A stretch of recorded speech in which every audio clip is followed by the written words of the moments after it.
Start කරපු ගමන් පිස්සෙක් වගේ රේස් කරන්න එපා. ඔයිල් ටික උඩට එනකන් ඉවසන්න. නැත්තම් මාව ගෙවිලා යයි. දුම් දානකම් බලන් එන්නේ නැතුව වතුර ටිකක් දියන්. අවුරුද්දකට සැරයක්වත් මාව ෆ්ලෂ් කරලා සුද්ධ කරන්න. කන පැලෙන්න සද්දෙද්දි තාම දුවනවා. මම ගිනි ගන්න කලින් ඔය පෑඩ් මාරු කරන්න. කම්බි පේනකන් දුවන්නේ ලෙස්සලා ගිහින් මැරෙන්න අදහස. මාව මාරු කරන්න. නැත්තම් යන්න වෙන්න වලපල්ලට. දූවිලි කාලම මට දැන් ඇදුම හැදිලා තියෙන්නේ. සර්විස් කරන දවසට මාවත් සුද්ධ කරන්න. වතුර නැතුව මාව දාන්න එපා. රිදෙනවා. වැස්ස නැති වෙලාවට මාව වනන්නේ පිස්සුද? ඉස්සරහින් එන එකාගේ ඇස් පොට්ට කරන්නද හදන්නේ? ඔය හයි බීම් එක ඩිම් කරලා එලවන්න.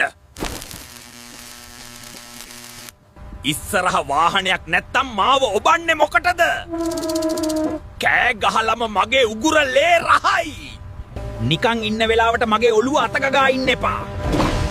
ගියර් එක දාද්දි දත් නොකා ක්ලච් එක පාගලා දාන්න.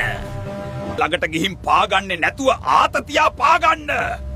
හදිස්සියට මගේ ඇඟ උඩ නැගලා හරියන්නේ නෑ. තරහ පිරිමහන්න මාව හයියෙන් වහන්න එපා. හිමින් වහන්න.